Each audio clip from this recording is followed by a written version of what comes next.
1,000 Palestinians, including 1,000 children, and injured many more, half of them women and children, by airstrikes directly hitting their homes. Israel has not spared a single Palestinian family in Gaza. Those who were not killed are injured. Those who are not injured are displaced. And those had found a safe haven in Al-Ahli hospital was massacred.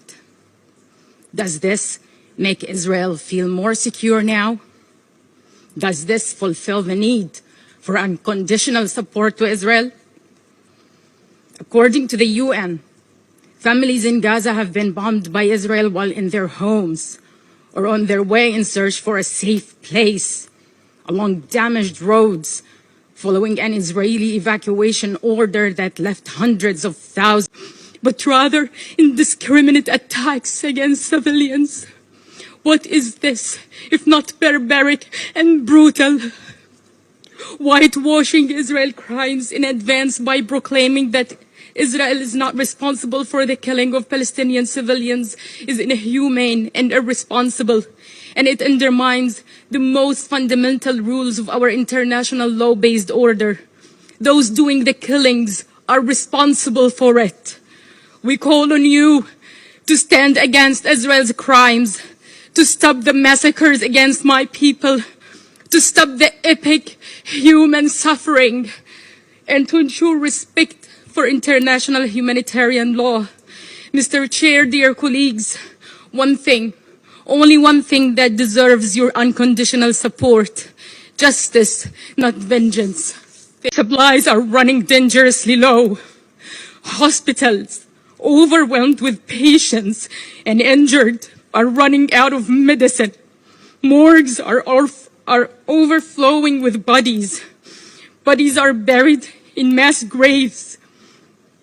Israel ordered 22 hospitals in Gaza to evacuate, an order that WHO labeled as a death sentence for the sick and injured. This includes newborn babies in incubators. Mr. Chair, 2 million Palestinian people live in Gaza. Half of them are children. But Israel is dropping explosives as no civilian live there, and acting like everyone in Gaza deserves to be killed. The mass killing of civilians and the scale of destruction do not at all indicate a so-called collateral damage. Thousands of people scrambling for safety, but with nowhere safe to go. Israel resorted to unlawful collective punishment as a method of war, intentionally cutting fuel, water, and electricity of Gaza, and blocking the entry of humanitarian aid. Entire residential neighborhoods have been razed to the ground. Homes, schools, UN facilities, health centers, hit by direct and intense Israeli airstrikes. Aid workers have been targeted and killed.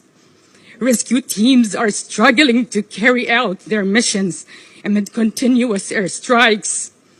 Severe shortage of equipment and limited or with no connection to mobile networks. There's no power, no water, no fuel. Food